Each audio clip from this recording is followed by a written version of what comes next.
Paper 175. The Last Temple Discourse.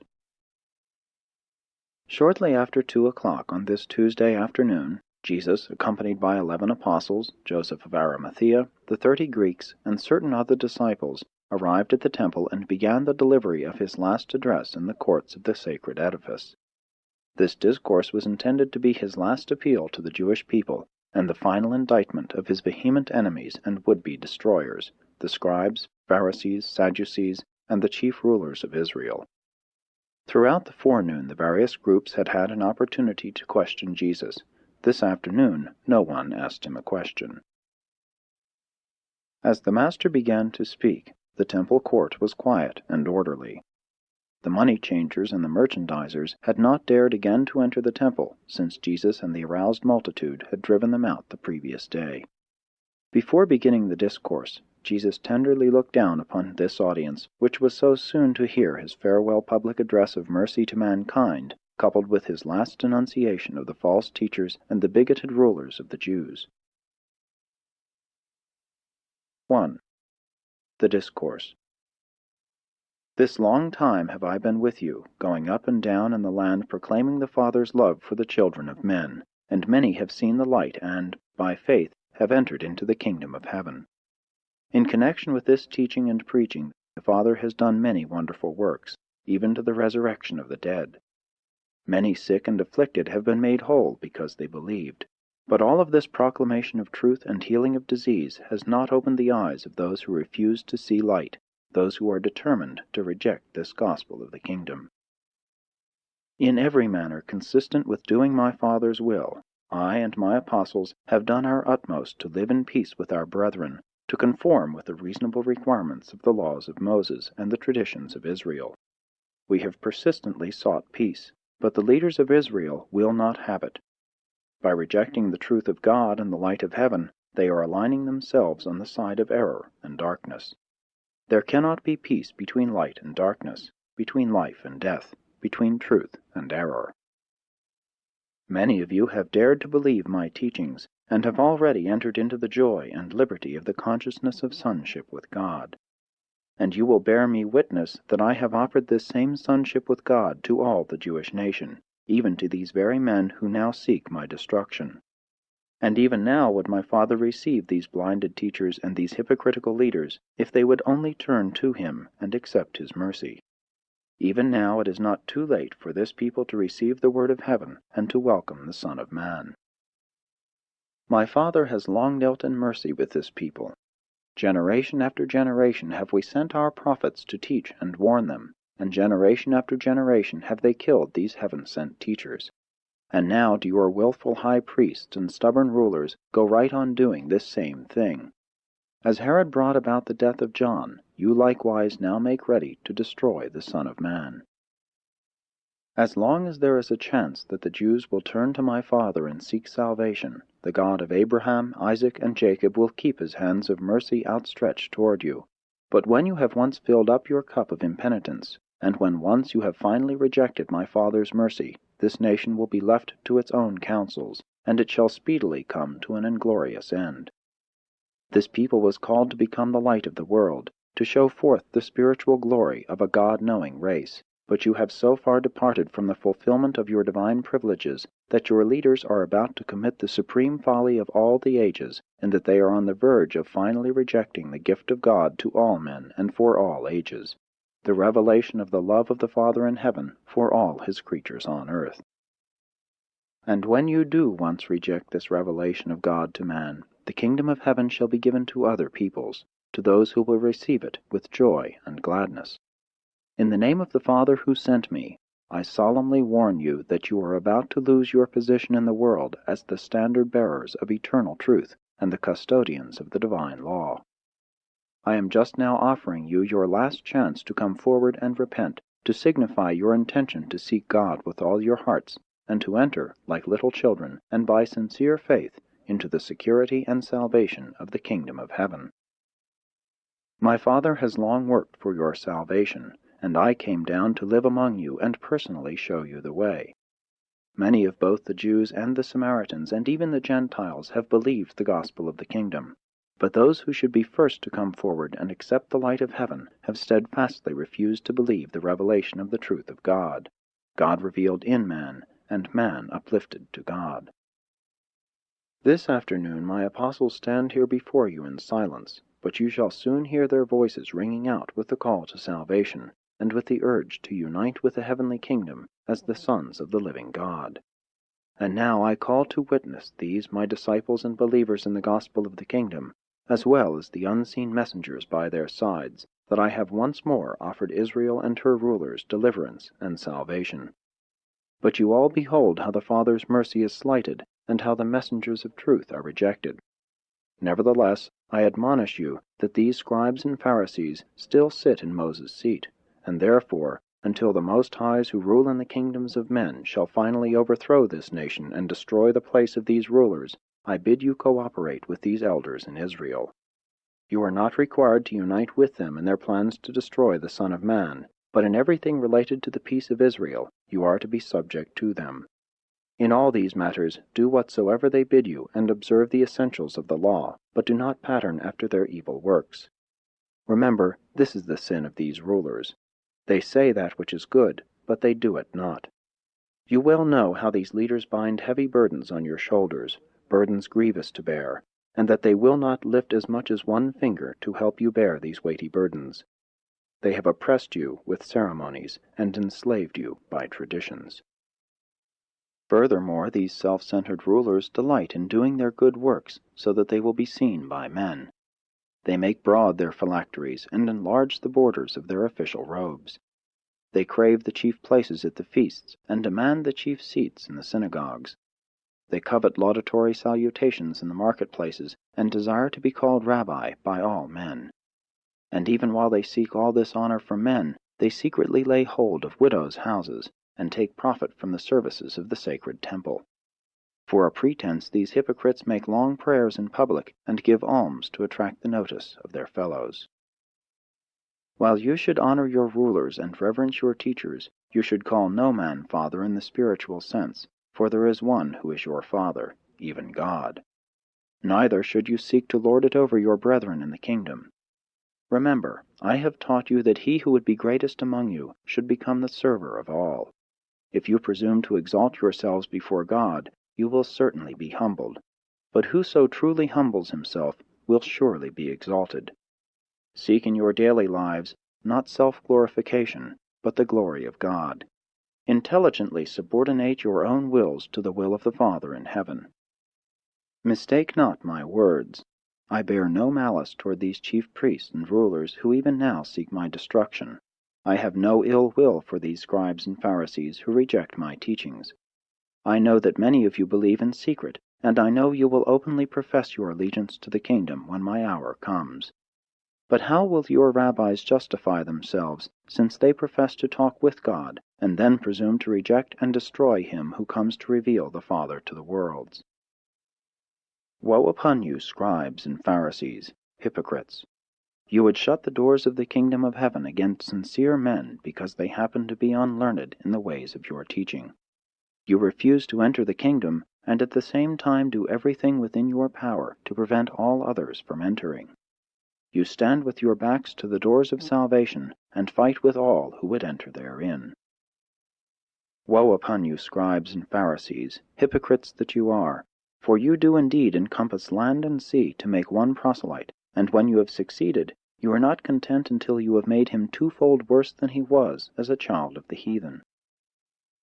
Woe upon you, chief priests and rulers, who lay hold of the property of the poor, and demand heavy dues of those who would serve God as they think Moses ordained. You who refuse to show mercy, can you hope for mercy in the worlds to come? Woe upon you, false teachers, blind guides! What can be expected of a nation when the blind lead the blind? They both shall stumble into the pit of destruction. Woe upon you who dissimulate when you take an oath! You are tricksters, since you teach that a man may swear by the temple and break his oath, but that whoso swears by the gold in the temple must remain bound. You are all fools and blind. You are not even consistent in your dishonesty, for which is the greater, the gold or the temple which has supposedly sanctified the gold? You also teach that, If a man swears by the altar, it is nothing, but that if one swears by the gift that is upon the altar, then shall he be held as a debtor. Again are you blind to the truth, for which is the greater, the gift or the altar which sanctifies the gift? How can you justify such hypocrisy and dishonesty in the sight of the God of heaven? Woe upon you, scribes and Pharisees, and all other hypocrites who make sure that they tithe mint, anise, and cumin, and at the same time disregard the weightier matters of the law, faith, mercy, and judgment. Within reason, the one you ought to have done, but not to have left the other undone. You are truly blind guides and dumb teachers. You strain out the gnat and swallow the camel. Woe upon you, scribes, Pharisees, and hypocrites, for you are scrupulous to cleanse the outside of the cup and the platter, but within there remains the filth of extortion, excesses, and deception. You are spiritually blind. Do you not recognize how much better it would be first to cleanse the inside of the cup, and then that which spills over would of itself cleanse the outside?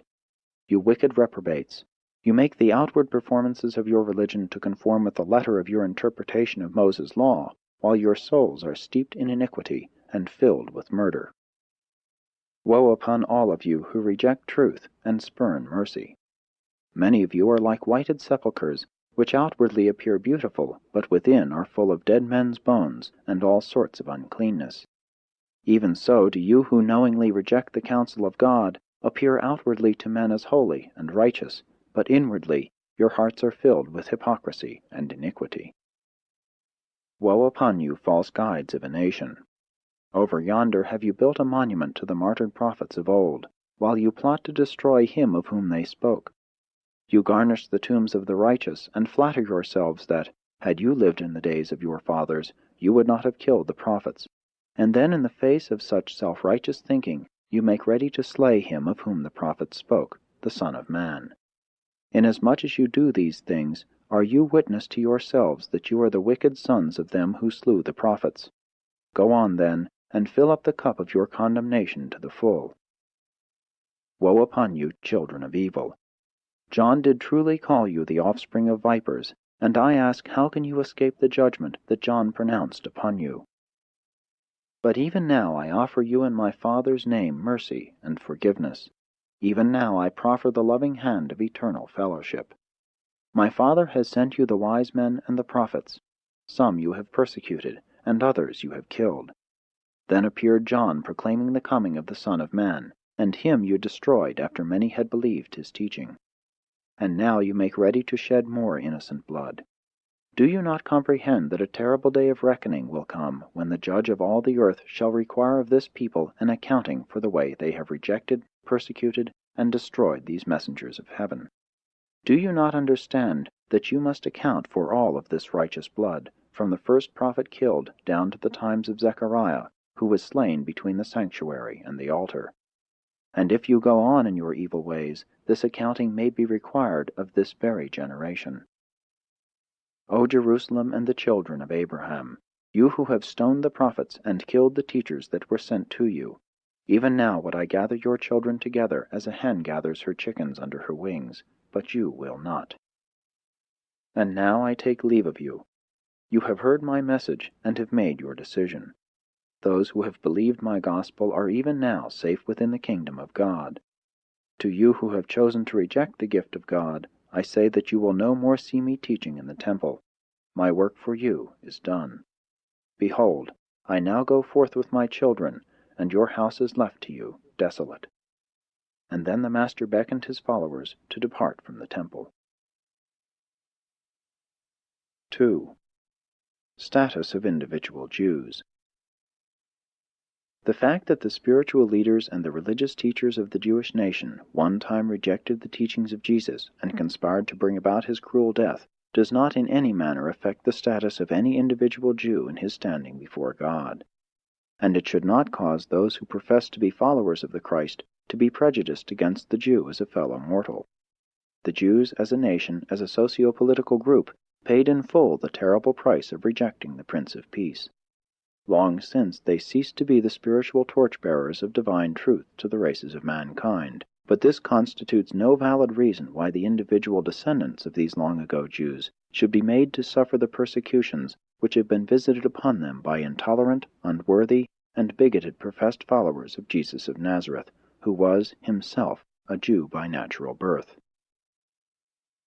Many times has this unreasoning and unchristlike hatred and persecution of modern Jews terminated in the suffering and death of some innocent and unoffending Jewish individual, whose very ancestors, in the times of Jesus, heartily accepted his gospel and presently died unflinchingly for that truth which they so wholeheartedly believed. What a shudder of horror passes over the onlooking celestial beings as they behold the professed followers of Jesus indulge themselves in persecuting, harassing, and even murdering the later-day descendants of Peter, Philip, Matthew, and others of the Palestinian Jews who so gloriously yielded up their lives as the first martyrs of the gospel of the heavenly kingdom. How cruel and unreasoning to compel innocent children to suffer for the sins of their progenitors, misdeeds of which they are wholly ignorant, and for which they could in no way be responsible. And to do such wicked deeds in the name of one who taught his disciples to love even their enemies. It has become necessary in this recital of the life of Jesus to portray the manner in which certain of his fellow Jews rejected him and conspired to bring about his ignominious death. But we would warn all who read this narrative that the presentation of such a historical recital in no way justifies the unjust hatred nor condones the unfair attitude of mind which so many professed Christians have maintained toward individual Jews for many centuries.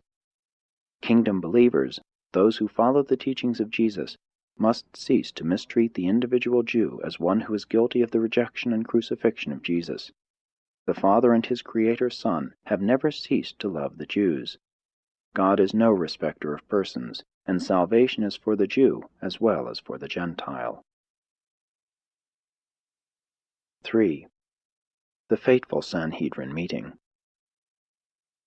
At 8 o'clock on this Tuesday evening, the fateful meeting of the Sanhedrin was called to order. On many previous occasions had this supreme court of the Jewish nation informally decreed the death of Jesus. Many times had this august ruling body determined to put a stop to his work, but never before had they resolved to place him under arrest and to bring about his death at any and all costs.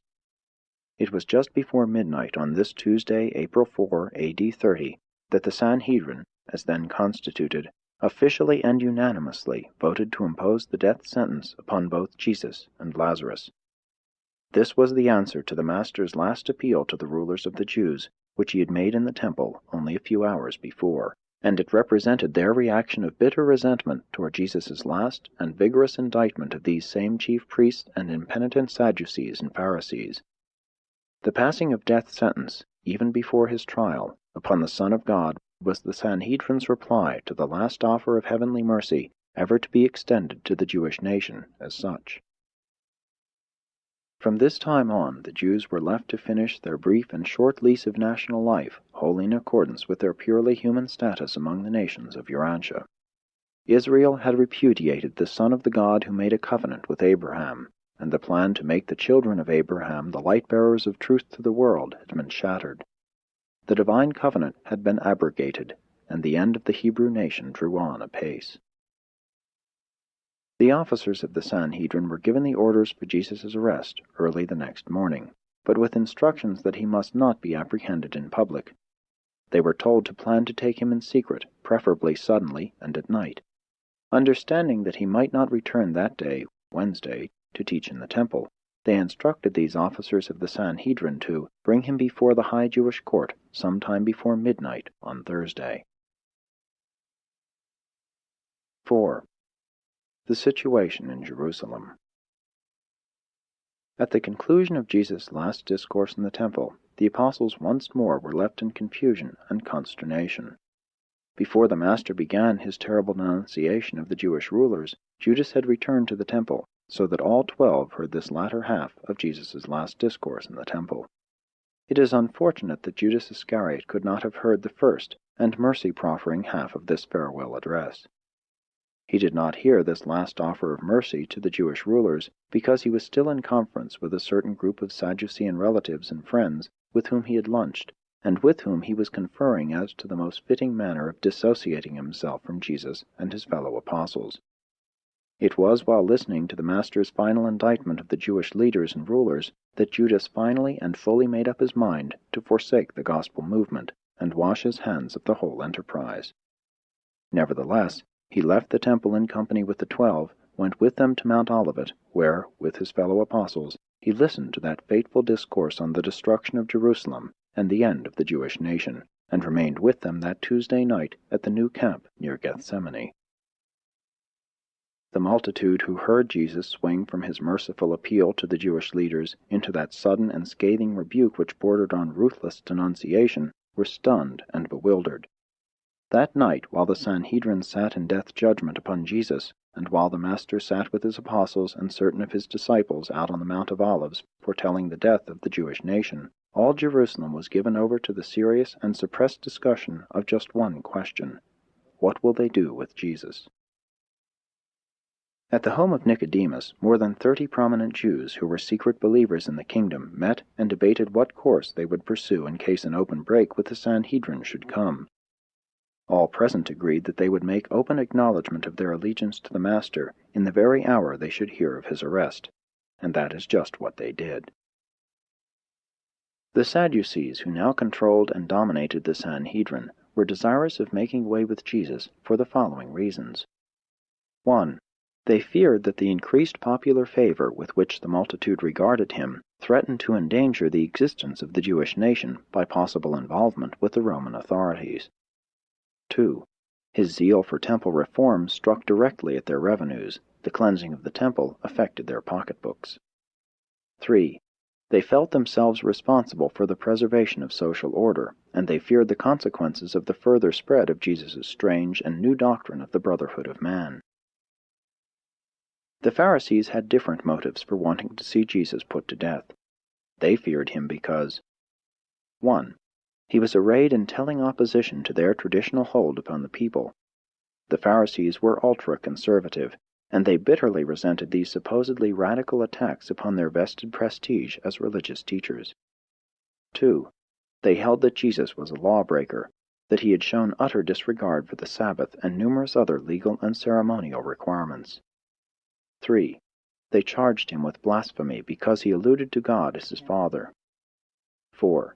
And now were they thoroughly angry with him because of his last discourse of bitter denunciation, which he had this day delivered in the temple as the concluding portion of his farewell address. The Sanhedrin, having formally decreed the death of Jesus and having issued orders for his arrest, adjourned on this Tuesday near midnight, after appointing to meet at 10 o'clock the next morning at the home of Caiaphas the high priest, for the purpose of formulating the charges on which Jesus should be brought to trial. A small group of the Sadducees had actually proposed to dispose of Jesus by assassination, but the Pharisees utterly refused to countenance such a procedure. And this was the situation in Jerusalem and among men on this eventful day, while a vast concourse of celestial beings hovered over this momentous scene on earth, anxious to do something to assist their beloved sovereign, but powerless to act because they were effectively restrained by their commanding superiors.